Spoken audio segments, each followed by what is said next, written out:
All right, motherfuckers, that right there was brand new shit from Illumina A.D. It's their new track called Crystal Grave. It's a badass video. And you know what? Let's call these motherfuckers up. Well, let's get them on Zoom right now and see what the fuck is going on in their world, man. Hang tight. Hello? Hey, Zach, can you hear me? Yeah, there we go. Yeah, I'm over here on the browser. Had to join in on the phone for whatever reason. It's not working on the browser. Sorry, man. Oh, I don't know. I have no idea, dude. I'll always have problems with Zoom, man. It's always fucked up. That's got to be frustrating. I'm just glad we finally got through. I don't know if the other guys can hear me, but if they can hear me, let me shoot them a chat now to tell them to open it up on your phones. Yeah, because I sent them the invite information, but it told me whenever you asked to enter the room, and then I had to hit accept it, but I'm not seeing anybody else pop up yet. I just told them to try to rejoin.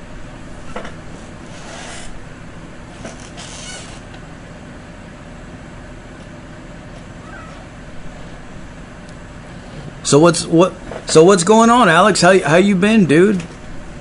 Oh, there we go. We got another one. Sheila's in. Sheila's in. Awesome. Hello? Hello? Hey, this is Sheila.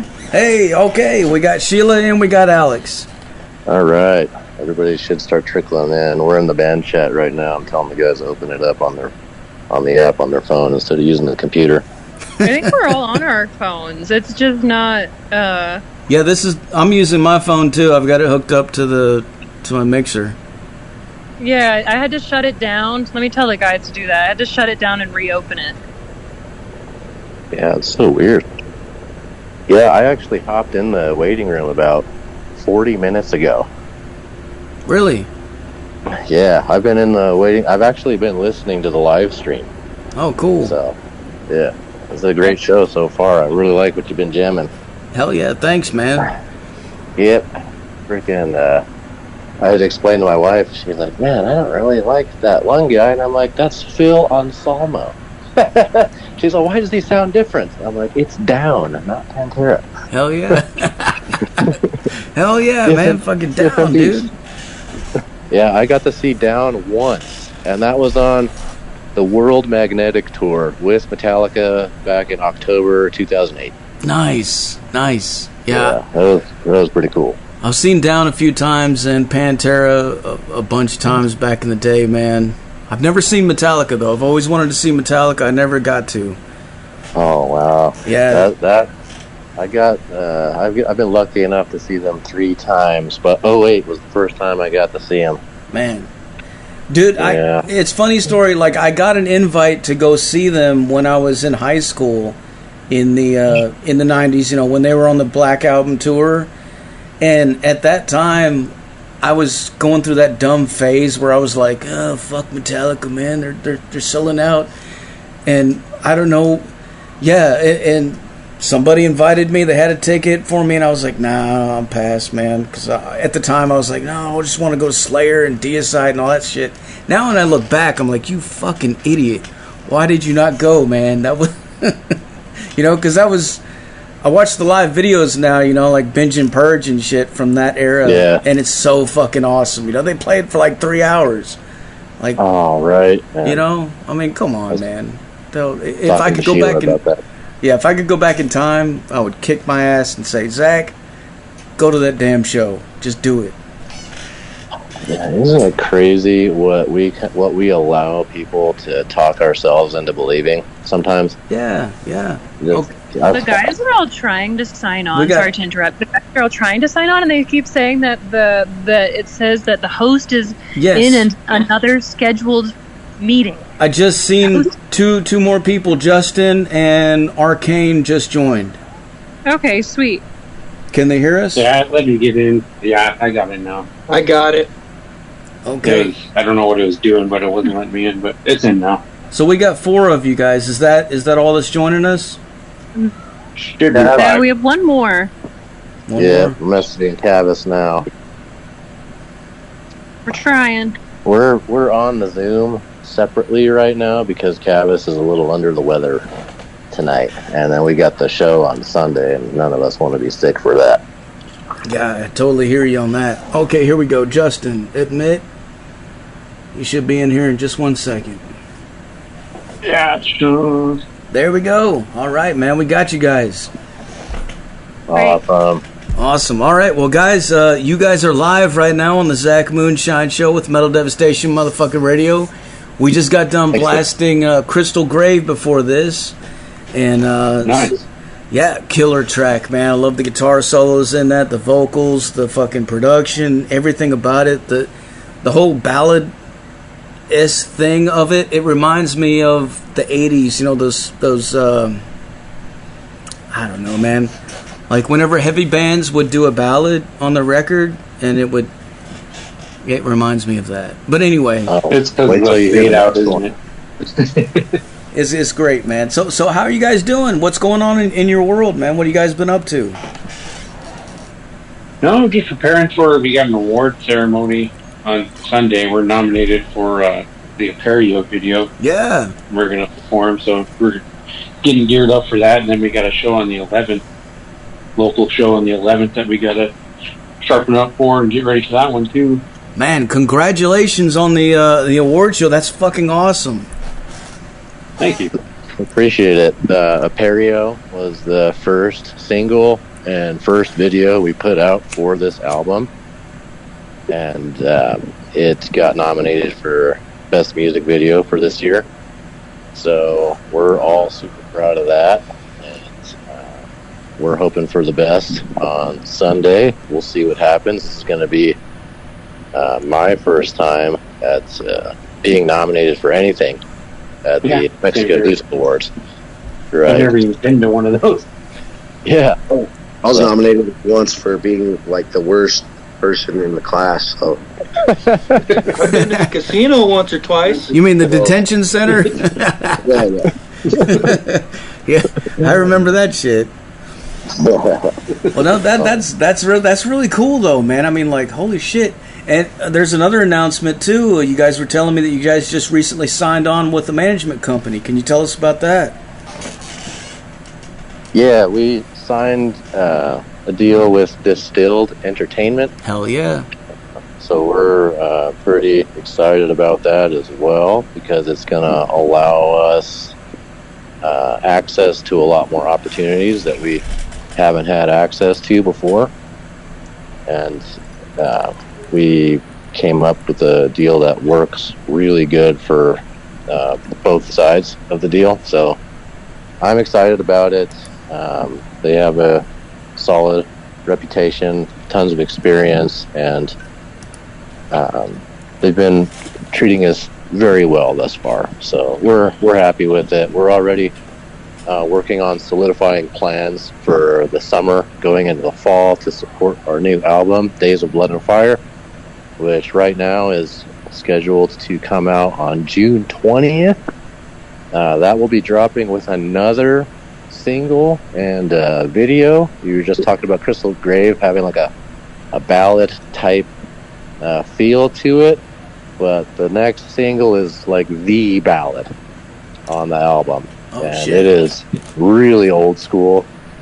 It kind of starts off, Bill Burr's got this great joke about his music from his era, about how the song would start off in black and white, and then the guitar solo would kick in and everything turns the color. Yeah. It's kind of one of those ballads. Yeah. So yeah. It's pretty cool. I'm excited for that one. Hell yeah, man. I can't wait to fucking hear that shit and get that out there, man. Super excited about that, and congrats on the management as well, man. I've been knowing those guys for a while. They're definitely you're definitely in good hands, I believe. So nice. That's really cool, man. No, we appreciate it. Thank you. Yeah, he's been. We've already been hard at work, and it's a really exciting time for us. You know, all of us individually have been in the music scene here, whether by ourselves or in different projects, for a long time. And, you know, we can say been there, done that to pretty much anything that pops up on the music calendar here in this scene. So this is going to help us take like the next step up. Tell us a little bit about that, like your history, like as far as for people out there that don't know, like how did you guys get started and how long have you been doing this? Well, that varies from member to member on how long. Me personally, I've been in the local scene for 14, 15 years in Albuquerque. I've seen it evolve quite a bit. You know, guys like our drummer and our lead guitar player have both been in the scene around 20 years each. Yeah, since about 2002, I think, was when I first started playing shows. Yeah, so we all kind of came together from different projects over time. Cavis, our drummer, and I have been jamming together in this band since 2013. So we've been together for a long time, and we've just kind of been trying to put the puzzle together here to figure out who we have the best chemistry with, and you know, who we gel with the best, who fits in, who fits our vision, who we get along with. You know, it's no secret that Illumina has been through quite a few lineup changes for various reasons. You know, and we're not here to, you know, harp on those too much because everybody's got reasons for pretty much anything they do. But for us personally, I feel like, and I think the band would agree, that this lineup here now, we're really excited about this. Yeah. Sheila just helped put us in like the best position we've been in. She was like that final piece that we've been looking for years. And so we're excited. We started jamming with Mephisis a couple years ago. We saw her at a different gig with doing her solo projects, and we just kind of started developing a connection from there, where she signed on and we started working and really hard together and playing together, and the chemistry has just been really great. I think this is the most stable, productive, and explosive version of Illumina that has existed, and I'm personally hoping that everybody here in this group has been busting their asses day after day, year after year, for decades, is going to have all their hard work rewarded here this year. Well, yeah, I was going to say, man, it's definitely, it is definitely, you know, whenever bands change singers, sometimes it's not a good thing, sometimes it's a great thing, you know, and in this case, I think it's a great thing, because it sounds amazing, it sounds way better, in my opinion. I mean, the last record sounded great on its own, but to me, it sounds like a totally different band, you know? Thank you, I appreciate it. You're welcome. So, yeah. Speaking of our new singer, is Sheila still on the call? She looks like she's muting. I don't know if she's where. There she is. There we go. What's up? I'm still here. I'm just listening. I love hearing what everyone has to say. So I'm just like, just laying in my hammock listening to you all. You have a hammock? Yeah. I totally have a hammock. Sure do. Right. What's up, in the middle of the desert? What's up, Sheila? Sheila, tell us what was it like for you coming into this band? You know, like coming into a band that's already, you know, doing their thing. What was it like for you? I think there is more than one answer to that. Let me know if I need to go inside, because there's someone that's doing some sawing. No, we can hear you fine. Okay, great. Multidimensional, I guess. So it was like, wow, these guys are clearly so impressive, so established. How am I going to hold my own? in this environment. At the same time, reminding myself of like, no, I mean, I have my own thing to offer, and that I deserved to be there. So I've had to learn a lot, for sure. I come from a very different background of more theater and studio music, so they've taught me a lot, so much, and they have grown to be my very close friends, which I deeply appreciate. Yeah. Hell yeah. As do I.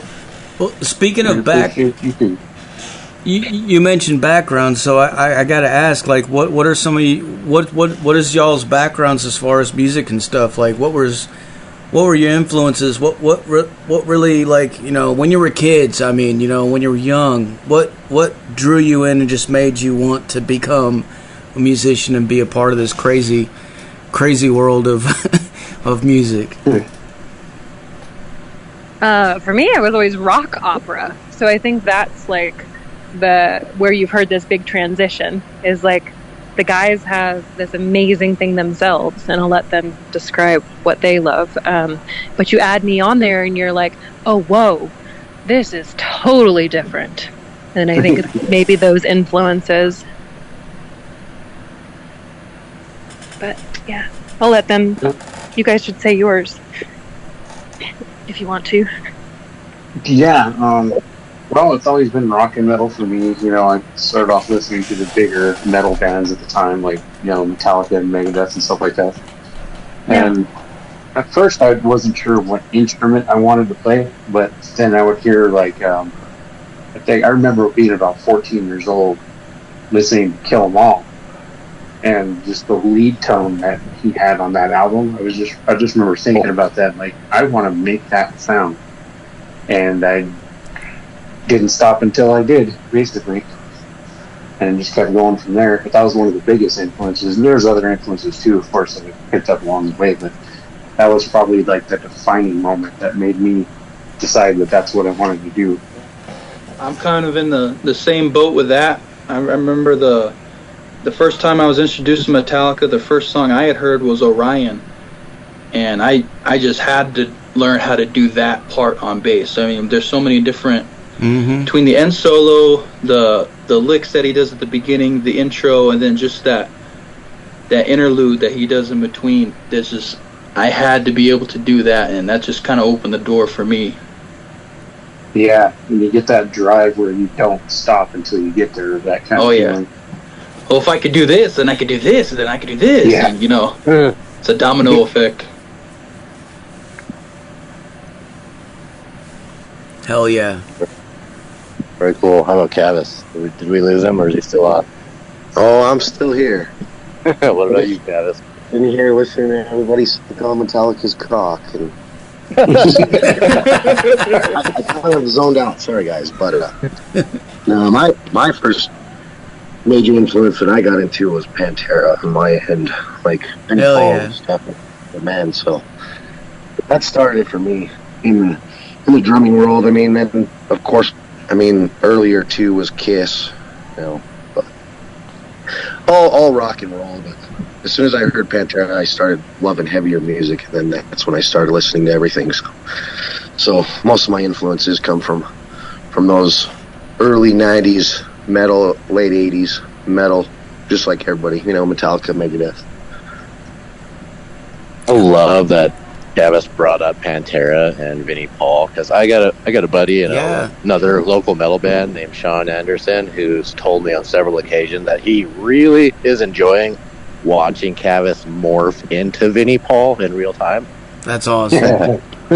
Nice. I'm like, yeah, you know what?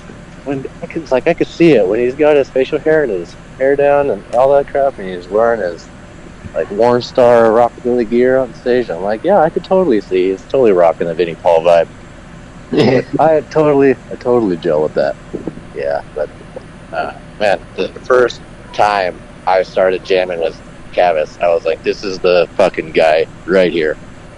This is the guy right here. This guy is such a badass on the drums. Yeah, I even tried to quit a few times, but he wouldn't let me. I was like, listen here, you son of a bitch. You follow this through, and I'm going to fucking kick your ass, bro. Several times. So him and I we butt heads. It's all out of love and passion for what we're doing, though. You know, we care about this shit so much. And we've all just worked way too hard to kind of give up on, you know, our dreams. Albuquerque is not really well known for a lot of metal talent, like being elevated out of this scene. We have a few bands here who are really fucking awesome that we love and play with, but this scene, like overall, Sheila and I have talked about it quite a few times. It feels like a bucket of crabs, sort of thing. Well, you know? they got you guys now, man. They got you guys now, and you're carrying the flag, man. Yeah, we're trying. We're trying to represent everybody in town who might be listening to this. You know, a rising tide lifts all boats, and you know, you gotta support each other. And it's tough sometimes, especially if you guys don't have good chemistry as like groups, or you're, you know, kind of battling or being competitive with each other. A rising tide lifts all boats, and I think everybody's just got to keep that in mind. And we certainly have that approach. We're out trying to support our friends in the scene at every opportunity and every turn that we can.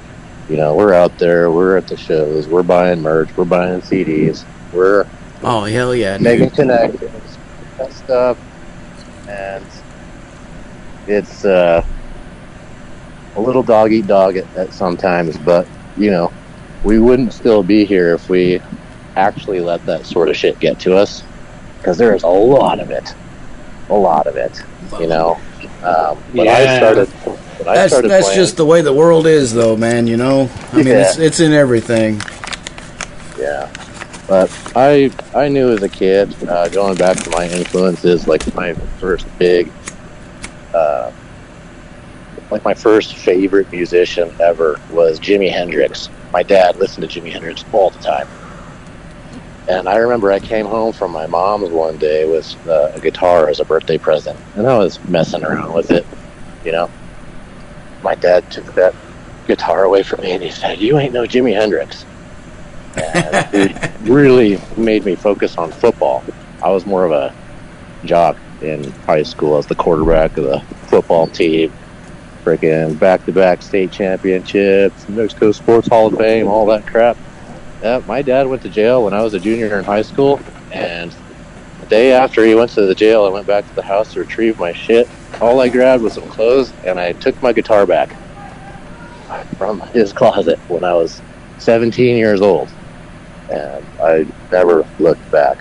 You know, I always loved metal from the first time I heard it as a kid. My mom was a big Queensryche and Scorpions fan, but I'm about to kiss Metallica's ass a little more, which is going to get on Travis's nerves. But you know, that first time I heard the Unforgiven on the Black album, like I was hooked. I learned that whole album by ear, with no lessons, nothing.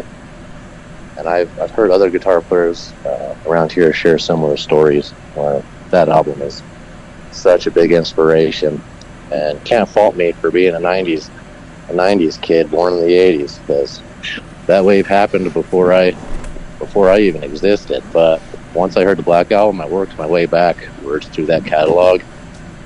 And I gotta say, Justice, the Justice album probably had to be the biggest influence on me. Yeah. One thing we can agree on. What's that? I said the one thing we can agree on. Oh yeah. It's the best. And Justice for All was fucking a game changer, man. You know, like I'm fucking old as fuck. Like, you know, like when I got into music, it was in the early '80s. You know, like my first true loves was, you know, shit like Iron Maiden and Motley Crue and stuff like that. But I remember the pinnacle point when as I was just a little kid sitting there watching MTV, the fucking countdown thing that they used to do on Fridays when they play new videos, and that was when Metallica's One video was released, and it was number one. Like, so many people called in to vote it number one without it had never even been played yet, and they voted it number one. And it came on, and it was like total night and day from everything else that we were used to watching, you know, like, because at that time in the 80s, it was Poison and all this other stuff, and I liked all that stuff too. I loved it, but when Metallica came on, it was black and white. They were pissed off. Nobody was smiling. There was no hairspray. There was no chicks. There was no fucking partying, nothing. It was just straight fucking just mad fucking and just headbanging, and I felt that shit, man. I was like, oh my God, this is insane. And then I went to I told my mom to take me to the record store, and she took me there because I was going to get that, but they didn't have that. I think I got Master of Puppets because I thought that, I don't know, but yeah, I mean, at that point I just started buying every single album that they had and just eating it up, man. But when the Black Album came out, I loved it too, man. Like I'm not gonna lie, like every time I pick up my guitar and just jam, somewhere in there I'm gonna start playing that Enter Sandman riff. It just happens, you know, like you know, when you're testing out new gear and you're trying different pedals, different amps and stuff, like it just always happens, man. It's there, man, because it sounds good. Yeah, I think it's about as, yeah, dude, it stands up to anything on modern radio right now. And this is before Pro Tools, before digital interfaces, all on that analog system. I think I must have watched the making of that album 3 or 4 fucking times. Oh hell yeah, I got that. I got a year and a half in the life of Metallica. Yeah, love that shit, dude. Love that shit, man. And then Pantera took it to a whole new level, man. Like when I got into those guys, yeah. And then you see those, I got those home videos from Pantera, and it was like they took what Metallica was doing, but they just went way further, you know. Just it was fucking crazy, man. Rest in peace, Dimebag, man. God damn. They certainly did. And what I wouldn't have given is to be able to actually see the original Pantera. Oh my God, they were insane, dude. They were totally insane. It was fucking amazing, man. I forget, was it Cavis or Ennis or both of you guys? I don't remember, because I think Cavis has seen, one of you guys were saying you saw Dime, but I think he was in Damage Plan. No, I've seen Pantera on the Reinvented Steel tour. Yeah, there you go. I saw the originals, and they were way better than, no disrespect to Zach, or, you know. Oh, I love Zach Wild too, man, but yeah, I hear you. One of my favorite drummers of all time from Anthrax too, but yeah, it was just different experience, but yeah, they were great. Yeah, we caught that Metallica tour. God, was it last year, Cavis? They went through and we caught them in Phoenix. Was it last spring, last summer? Yeah, that was so crazy with everybody chanting "Walk," and yeah, that was an amazing show for sure. Yeah, for them opening up for Metallica. Yeah. I'm really glad that they're doing what they're doing and bringing it to the kids, you know, that never got, because there's so many kids out there that never got a chance to ever see the original, you know. And I mean, I know it sucks, and I understand the people that are mad about it, the old schoolers that are like, no, fuck that shit. But at the same time, it's like, man, come on, man, for the kids, you know, like, they deserve to get to hear those songs live too, you know. I mean, I know it's not the same, but it's something, you know. Yeah. I couldn't agree more with Zach on this one, because I know me and Cavis kind of joke sometimes about the definition of a quote-unquote reunion. Yeah. And all that crap, but to be able to bring this and carry it to a new generation, like all these kids stuck on TikTok and all this. You know, I'm not here to knock anybody tonight, but like, it's just this new generation of pop music that's coming out. We'll just call it that. Mm-hmm. You know, like if we just let it all die, how is it going to carry on?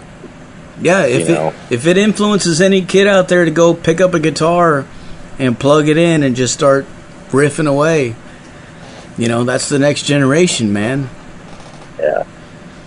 I think there's pros and cons to each end of it, but I think introducing the next generation to metal and keeping it going is arguably, just because who's going to be the next Dimebag Darrell? Will we ever have another one? I don't know, but what I do know is that we 100% won't if we don't try. Right. Yeah. There's got to be. There's. I mean, you know, we had Eddie Van Halen. We had, you know, Jimi Hendrix, like you said. We had fucking Jimmy Page, Tony Iommi, Randy Rhoads, Yngwie Malmsteen. You know, there's a long list, man. Steve Vai. Fucking. There's so many, but yeah, there needs to be. I feel like the world is searching for right now, like the next motherfucker that's gonna take that shit and just go crazy, you know.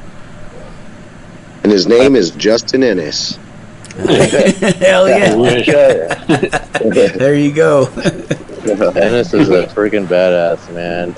Anybody who was listening that just heard the outro to Crystal Grave. Yeah, that solo was crazy, man. That was awesome.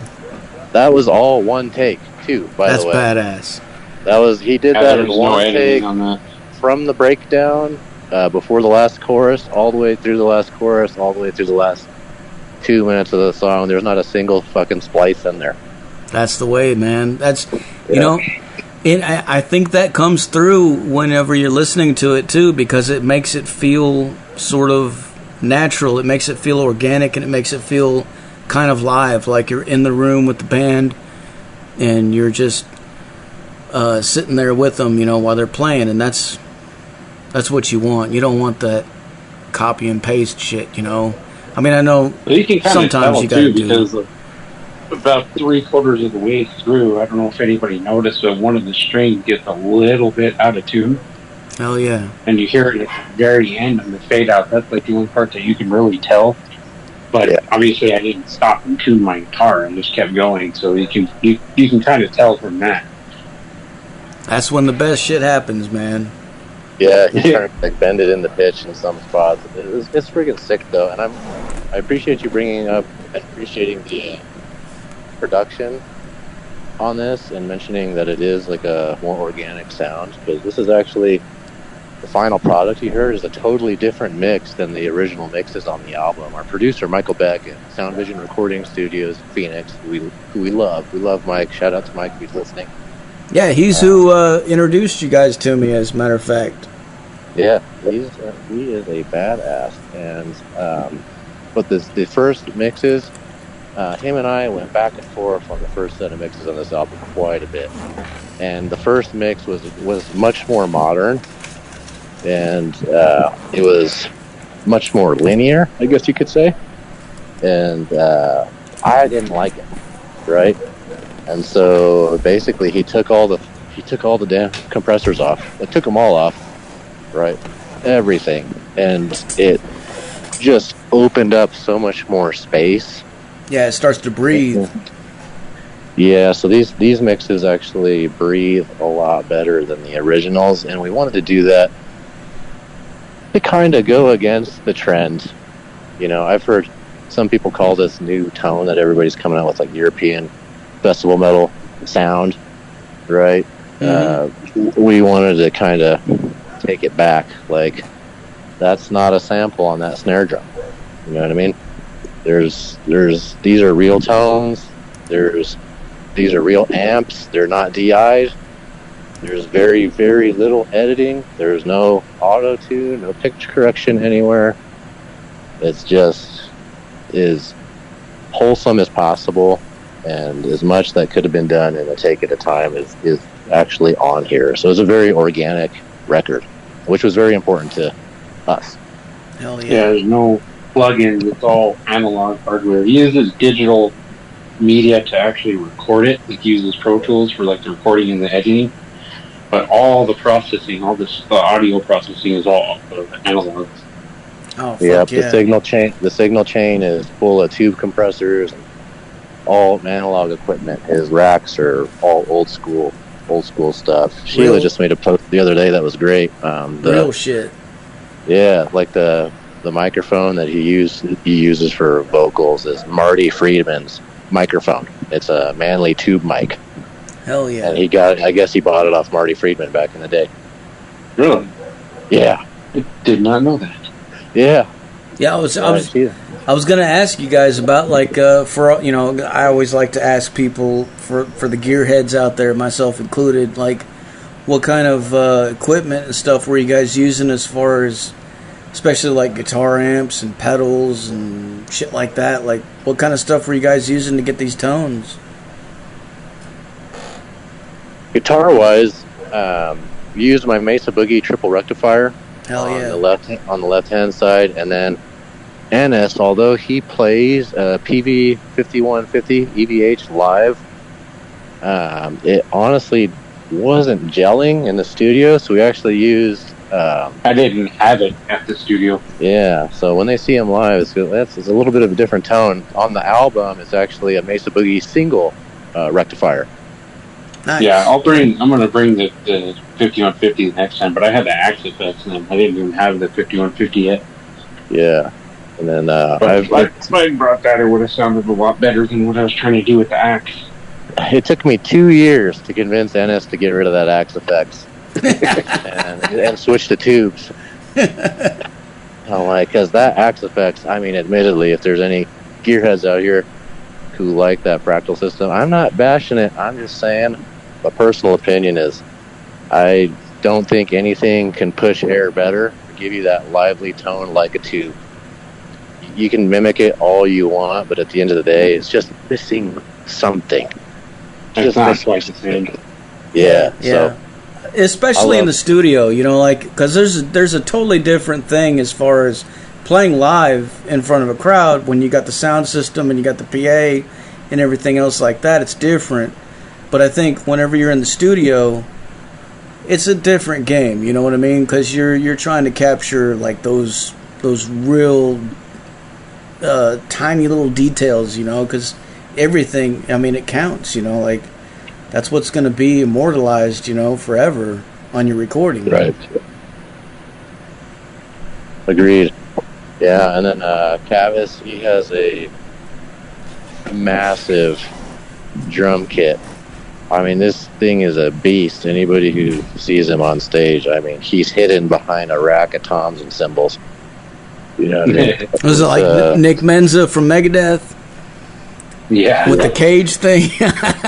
Hell yeah. Yeah, I did not use my full set in the studio, but I mean, it was still pretty good. But yeah, I got a lot more stuff to work with live, but a lot more versatility for sure. Oh yeah. Yeah, like we cut the kicks in half, because for editing and things like that, we go with a single kick and a double pedal instead of a double kick. And anybody who's experienced in recording probably knows why we do that. And it pays off. The bass tones too. That's through an Ampeg. Ampeg, hell yeah. Our buddy Paul Williams came in and recorded the bass lines for us before Austin joined the group, and he just has a badass setup. He's got really great tone, and he's just got such a good feel for things. He's actually in a band with our producer Michael Beck. Their band's called Escape the Hive. Shout out to those guys, they're awesome. So couldn't be more thrilled with like the group of people we have, including yourself, Zach, who are supporting us and helping us do what we're doing. Hell yeah, man.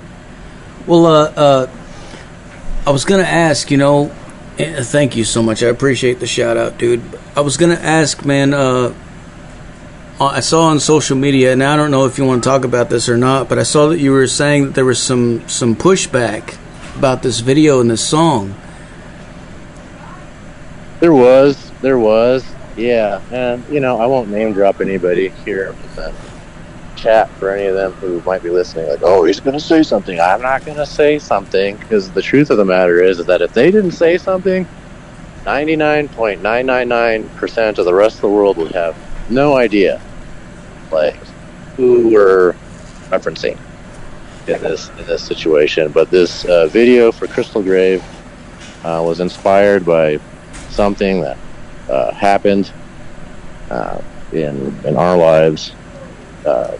My daughter's birth mother passed away in 2019,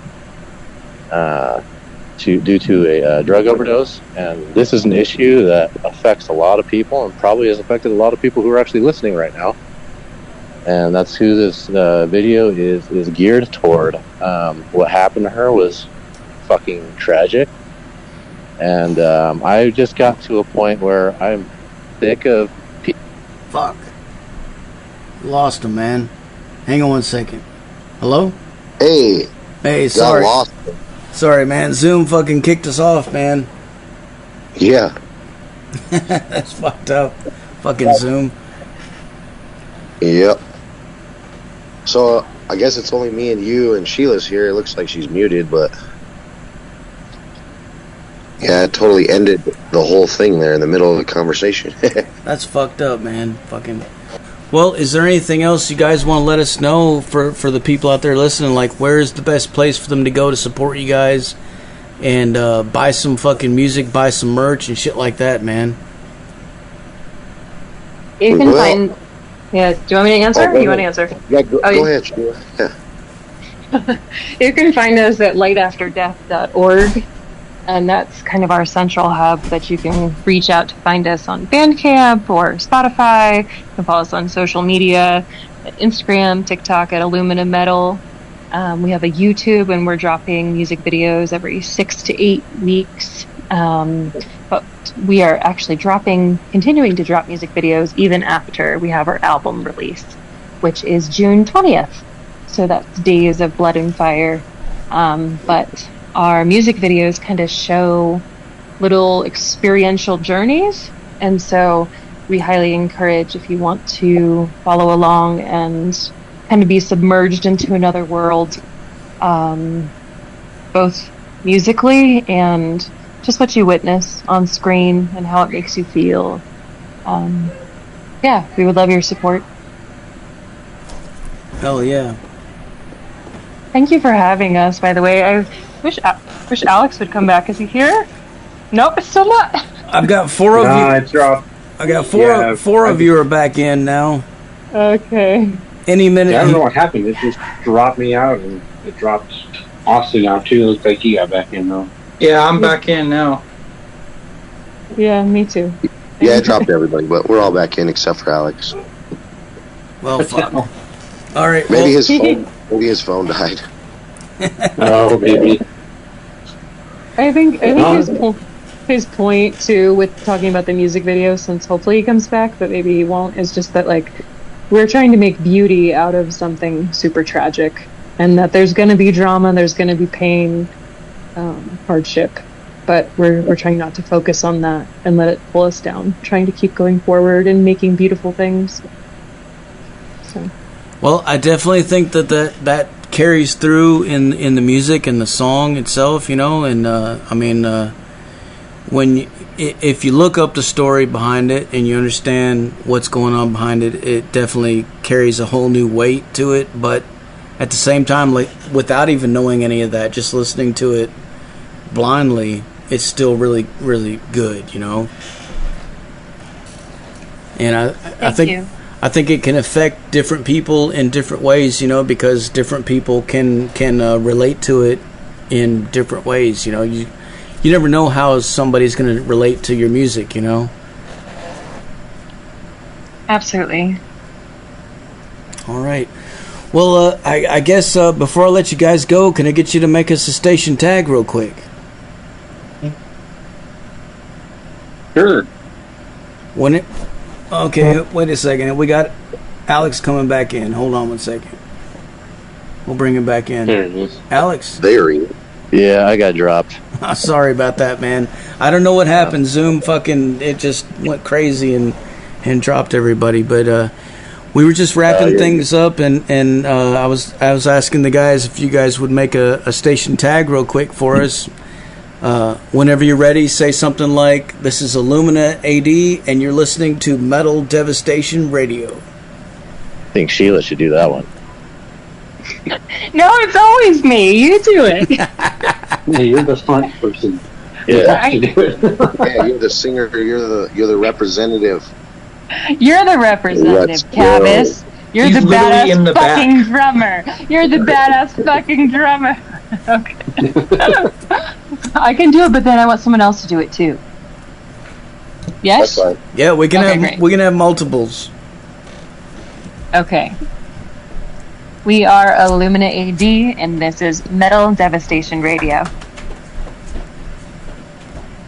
Badass. Awesome. This is Alex from Illumina A.D, and you are listening to Metal Devastation Radio. Hell yeah. Hell yeah. Anybody else? Do it. Do it. Come on, guys. For being shy. This is Justin from Illumina AD, and you're listening to Metal Devastation Radio. All right, man. Hell yeah. Well, thank you guys so much for taking the time to talk to us. I really appreciate it. I'm sorry about the technical difficulties, but we'll edit all that shit out and make it sound cool when we upload it. But what I'm going to do now is I'm going to blast some more Illumina AD for these motherfuckers so they go crazy, all right? Excellent. Hell yeah. Thanks for having us. Of course, man. Of course. All right. We'll talk to you guys later. All right. Take care. Thank you. Cheers. There you have it, folks. Illumina AD live on the Zach Moonshine Show with Metal Devastation fucking radio. Like I said earlier, put your speakers in your windows, put them in your front lawns, put them in your neighbor's driveway. Do whatever you got to do, man. If you don't see U-Haul trucks everywhere tomorrow, what the fuck are you even doing, man? Crank it up. Loud. Here we go.